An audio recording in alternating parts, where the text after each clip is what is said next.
Sir अगर आप FIFA world cup 2026 देख रहे हैं ना तो ये वीडियो बहुत इंपॉर्टेंट है आपके लिए, इसको लाजमी देखिएगा। 2000 साल पहले ना सर रोम का जो एक शायर था ना उसने दो लफ्ज बोले थे और वो जो दो लफ्ज थे वो आज तक हर हुकूमत का सबसे खुफिया हथियार रहे हैं और आपके ऊपर इस्तेमाल होते आए लेकिन आपको पता नहीं चला। वो दो लफ्ज पता है कौन से थे? पैनम एट सर्सेंसस। घबराए मत, इसका मैं ट्रांसलेट कर रहा हूँ। इसका मतलब था ब्रेड एंड सर्कस, यानी रोटी और जो तमाशा होता है। आज भी ये फॉर्मूला कैसे इस्तेमाल हो रहा है और आपको अंदाजा तक नहीं होता है, ये मैं इस वीडियो में आपको बताऊंगा। उस वक्त रोम के जो हुक्मरान थे ना, जो एम्पायर्स थे, उन्होंने ना एक चीज डिस्कवर कर ली थी और वो ये थी, उन्होंने कहा था जी कि अगर आपने अवाम को सियासत से दूर रखना है ना, अगर आप चाहते हैं तो आप इन्हें सिर्फ दो चीजें दे दें, उसके बाद ये इनको नहीं पता चलना कि हम क्या कर रहे हैं। और वो दो चीजें कौन सी थी? उस वक्त जो है ना क्लोसियम हुआ करते थे, क्लोसियम भी कहते हैं इसको, यानी बेसिकली क्लोसियम इटली के अंदर, रोम के अंदर जो है वो एक बहुत बड़ा मैदान हुआ करता था जहाँ पे लोग ग्लैडिएटर्स देखते थे और वहां पे तमाशे करते थे, जीत के जश्न मनाते थे। 50,000 से ज्यादा लोगों के वहां पे बैठने की जगह हुआ करती थी और वो फिर जीत का भी जश्न मनाया करते थे, हुल्लड़बाजी देखते थे, ग्लैडिएटर्स की जैसे लड़ाइयां होती हैं और वो तालियां बजती होती थी। उसी दौरान क्या होता था कि यही हुकूमतें और यही जो एम्पायर्स थे ये उनके हकूक पर डाका भी डालते थे, ये पॉलिसीज बनाते थे, महंगाई करते थे, जंगें शुरू करवा देते होते थे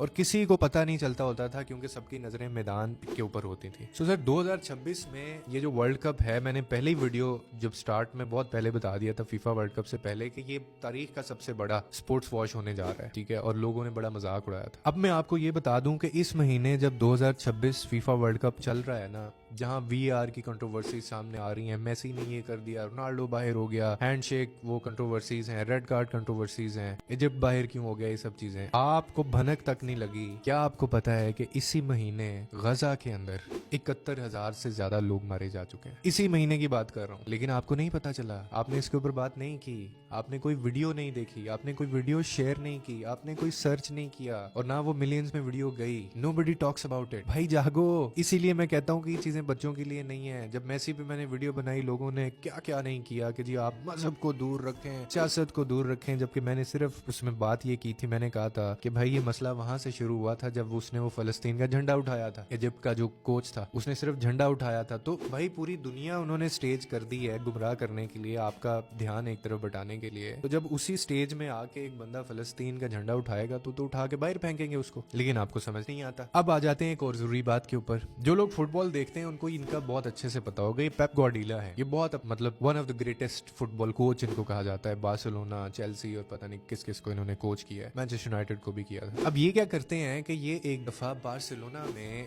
12,000 लोगों के सामने इस बंदे ने ना कंधे के ऊपर एक दफा रुमाल रखा था और वो रुमाल था फलस्तीन का, और अरबी के अंदर सलाम लेके इस बंदे ने बोला था कि वो चाहते हैं कि हम खामोश हो जाएं। That's what they want. और वो ये भी चाहते हैं कि हम दूसरी तरफ देखें। They want us to look the other way और द अदर साइड। और जब उन्होंने ये बात बोली थी ना, जैसे मेसी के फैंस के दुम पे पांव आया ना, तो सहाफियों ने ना उस वक्त इनसे, जर्नलिस्ट ने सवाल किया, तो उन्होंने कहा था जी कि आप कोच हैं, आप खेल की बात करें, पॉलिटिक्स की बात ना करें, मजहब की बात ना करें, राइट्स की बात ना करें। तो फिर इन्होंने आगे से उनको जवाब दिया था, इन्होंने कहा था कि बस वो यही तो चाहते हैं कि हम इसके ऊपर बात ना करें, हम खामोश हो जाएं। पेप गार्डियोला ने ये कहा जब, और फिर उन्होंने कहा कि मैं बिल्कुल इसके उलट करूंगा क्योंकि मैं खामोश नहीं हो सकता। तो जनाब ये 2000 साल की जो मैं कहानी आपको सुना रहा हूँ, उस वक्त क्लोसियम हुआ करते थे, आज स्टेडियम्स हैं। उस वक्त जो है वो रोम के जो एम्पायर्स थे वो इनको मुफ्त रोटी दिया करते थे, आज आपको एंटरटेनमेंट और तमाशा दिखाया जाता है। देखें, खेल देखना गलत नहीं है, ठीक है, लेकिन खेल देखते देखते सो जाना गलत है, और बच्चे जो है ना वो अक्सर सो जाया करते हैं।